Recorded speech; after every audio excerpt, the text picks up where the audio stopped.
ఓం నమో భగవతే వాసుదేవాయ. ఓం నమో భగవతే వాసుదేవాయ.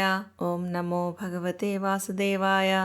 శ్రీమద్భాగవత మహాపురాణము చతుర్థ స్కంధము 27వ అధ్యాయము. పురంజనుని పురముపై చండవేగుని దండయాత్ర, కాలకన్య యొక్క వృత్తాంతము. నారదుడు పలికెను, ప్రాచీన బర్హిమహారాజా, అనంతరము పురంజనీదేవి తన పతియగు పురంజనుని వివిధములగు కామ విలాసములచే వశపరచుకుని ఆయనను ఆనందింపజేయుచు విహరించెను. మహారాజా, ఆమె సుస్నాతయై చక్కని చందన కుంకుమాది మంగళద్రవ్యములచే అలంకృతయై సంతుష్ఠురాలై ఆయనను సమీపించెను. పురంజన మహారాజు ప్రసన్నవదనయై ఉన్న తన పట్టమహిషిని అభినందించెను. పురంజనుడు అతని పత్నియు పరస్పరాలింగనములతో సరస సంభాషణములతో హాయిని అనుభవింపసాగిరి. ఆ మహారాజు చిత్తము పూర్తిగా ఆమె వశమయ్యుండెను. సుఖ డోలికలో తేలియాడుచున్నందున ఆయనకు ఇది రాత్రి ఇది పగలు అనునదియే పట్టక కాలము గడుపుచుండెను.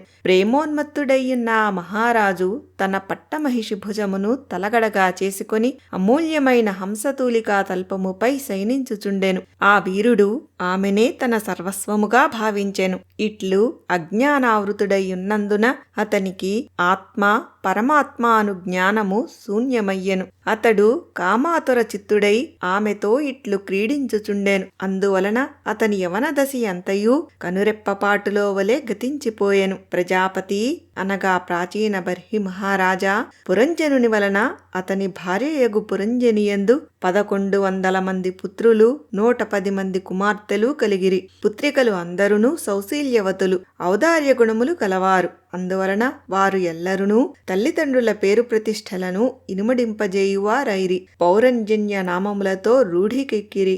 ఇంతలో ఆ మహారాజు యొక్క పూర్ణాయుష్యములో సగము ఆయువు గడచిపోయెను. పాంచాల దేశమునకు రాజైన ఆ పురంజనుడు వంశమును వృద్ధిపరచడి తన పుత్రులకు తగిన వధువులతోనూ కుమార్తెలకు ఈడుజోడైన వరులతోడను వివాహములు చేసెను. పురంజనుని 1100 మంది పుత్రులలో ప్రతివానికిని 100 మంది చొప్పున కుమారులు కలిగిరి. ఆ విధముగా పుత్ర పౌత్రాభివృద్ధితో పురంజనుని వంశము పాంచాల దేశమునందు అంతటను వ్యాపించెను. పుత్ర పౌత్రులయందును గృహములు, కోశములు, సేవకులు, మంత్రులు మొదలగు వారియందు పురంజనునకు దృఢమైన మమకారము ఏర్పడెను. దాని ప్రభావముచే అతడు విషయములయందు బద్ధుడాయెను. ప్రాచీన బర్హి మహారాజా, అంతటా ఆ పురంజనుడు కూడా నీవలనే పెక్కు విషయభోగములయందు లాలసుడాయెను. అందువలన అతడు దీక్షభూని పశుహింసలతో గూడిన ఘోరమగు యజ్ఞముల ద్వారా దేవతలను, పితృదేవతలను, భూతపతులను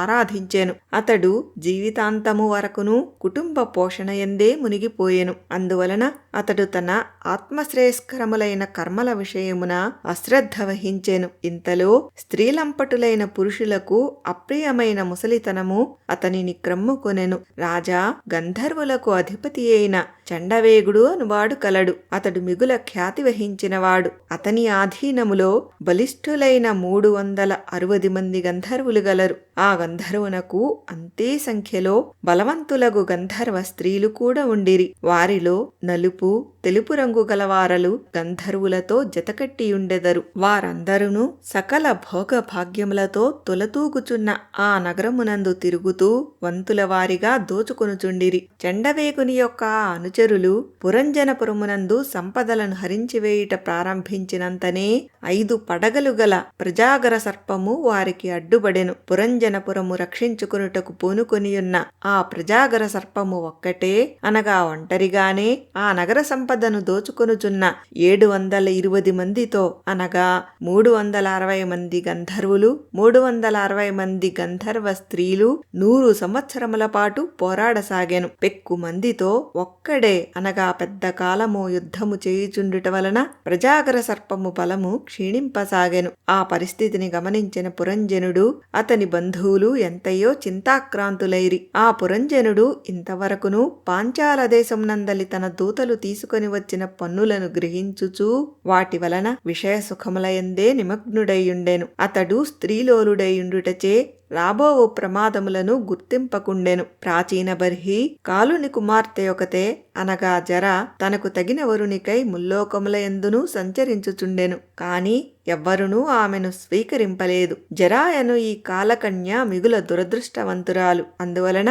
లోకులెల్లరునూ ఈమెను నష్టజాతకురాలు అని అనుచుండిరి. పూర్వము ఒకసారి పూరుడు అను రాజర్షి తన తండ్రి అయిన యయాతికి తన యవ్వనమును ఇచ్చి ఆయన నుండి ముసలితనమును పొందియుండెను. అందులకు సంతోషించిన జర పూరునకు రాజ్యప్రాప్తి కలుగునట్లు వరమును ఇచ్చిండెను. ఒకానొకప్పుడు నేను అనగా నారదుడు బ్రహ్మలోకము నుండి భూలోకమునకు విచ్చేసియుంటిని. అప్పుడు భూలోకమున సంచరించుచున్న ఆమె నన్ను చూచెను. నేను నైష్ఠిక బ్రహ్మచారినని తెలిసియుండియు కామాతురయ్యుండుటచే ఆమెయే నన్ను కోరుకొనెను. నేను ఆమె కోరికను త్రోసిపుచ్చితిని. అంతటా ఆమె మిగుల కుపితయై, ముని, నీవు నా కోరికను మన్నింపలేదు కనుక నీవు ఎచ్చటను నిలకడగా నిలువజాలవు అని తీవ్రముగా శపించెను. నా వలన ఆమె నిరాశకు గురియగుటచే నా సూచన మేరకు జరయను ఆ కన్యక భయం అను పేరుగల యవనరాజును సమీపించి ఆయనను ఇష్టపూర్తిగా పతిగా అవరించి ఇట్లనెను. వీరవరా,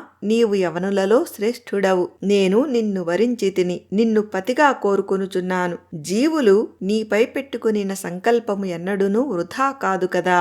లౌకిక దృష్టితో గాని శాస్త్ర దృష్టితో గాని దానము చేయదగిన వస్తువును దానము చేయనివాడు శాస్త్ర ప్రకారము ఆ వస్తువును పుచ్చుకొనుటకు అర్హుడైయుండియు గ్రహింపనివాడు ఆ ఇరువురు మూర్ఖులే. నిజముగా వీరు శోచనీయులు. భద్ర, ప్రస్తుతము నేను నీ సేవలో ఉన్నాను. నన్ను దయతో స్వీకరింపుము. ఆర్తులపై అనగా దీనులపై కనికరము చూపుట పురుషుల యొక్క పరమధర్మము. కాలకన్యయగు జరపలుకులను వినిన పిమ్మట భయమను యవనరాజు విధాత యొక్క రహస్యమైన ఒక కార్యమును నెరవేర్చు కోరికతో దరహాసపూర్వకముగా ఆమెతో ఇట్లనెను. నేను యోగదృష్టితో నీకు ఒక పతిని నిర్ణయించితిని. నీవు అందరి దృష్టిలో అమంగళ స్వరూపిణివి. చెరుపు చేసెడు దానవు అని లోకులు నిన్ను మెచ్చుటలేదు కనుక నిన్ను ఎవ్వరునూ స్వీకరింపరు. కర్మజనితమైన ఈ లోకమును నీవు లక్ష్య పెట్టవద్దు. ఎవ్వరికిని తెలియకుండగానే దీనిని అనగా ఈ లోకమును శరీరములను అనుభవింపుము. నా సేనను తీసుకుని దాని సహాయముతో ప్రజలను అందరినీ నాశనము చేయగలవు. ఎవ్వరునూ నిన్ను ఎదిరింపజాలరు. వెళ్ళుము. భయమనుడు యవనరాజు కాలకన్యయగు జరతో ఇట్లనెను. ఈ ప్రజ్వారనామకుడు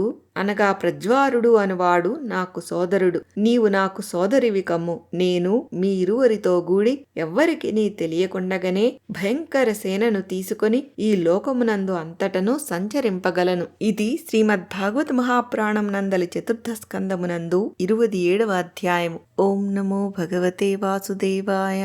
ఓం నమో భగవతే వాసుదేవాయ. ఓం నమో భగవతే వాసుదేవాయ. స్వస్తి.